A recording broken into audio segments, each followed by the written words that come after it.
As we enter the summer months, parents and teachers know reading and education are still important, even as kids take a break from the classroom. And on that topic, we're speaking with Byron preschool teacher Scott Esser.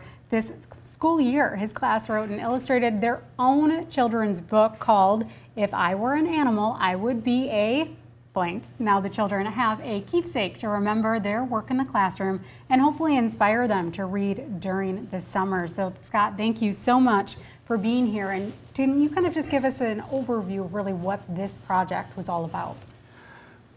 Well, it's all about books. It's all about books, and reading is fundamental to education.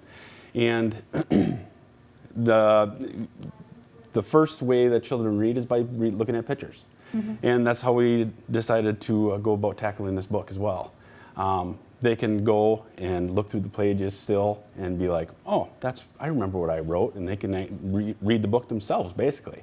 So they're reading, whether they know what the actual words are saying or not. It's their first form of reading just by looking at the pictures and making it up in their brains. Which is such a creative idea. How long have you been doing this? Is this the first year? This is the first year that we did it in my classroom, and this is going to become a staple on a yearly basis. I can't think of a better keepsake for the children to have to remember their first years of school.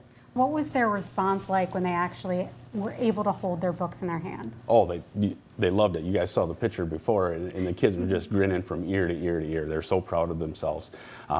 Actually, we printed off, and they have certificates saying they're published authors now, so they get to walk around with their heads high and they're kind of strutting their stuff because they're excited about what they were able to accomplish. I'm going to have to join your class because I want to be a published author.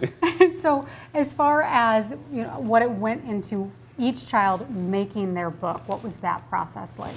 So each child, I got to sit down with each of them, and I got to talk to them all and ask them the question, if you were an animal, what kind of animal would you be?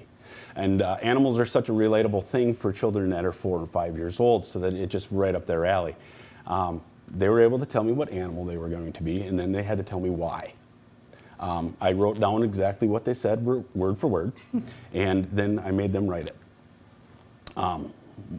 Whether they could write it legibly or not, it doesn't matter. All I ask them is to do their best and to try their best. And if they weren't able to do it completely legible so people could read it, I wrote it in there for them. But ultimately, they still can read it just by looking at the pictures. And can we kind of take a peek inside this one that you brought? And can you tell us, too, what were some of the animals the kids chose? Oh, we chose anywhere from goats to Komodo dragons to unicorns. Of course, there's got to be a unicorn. Oh, yeah, of course. There's one in every group. A cheetah, koala, cat, all of those fun things. And the kids just had a blast. And we did all their animals with their handprints, and I kind of dolled them up a little bit to make them look more like the animal. Wonderful. Well, thank you so much. I think this does really inspire kids to read, and look forward to seeing the book next year as well. Yes, it's going to be awesome. Thank you so much. Thank you. And the book was published using a website called studentpublishing.org.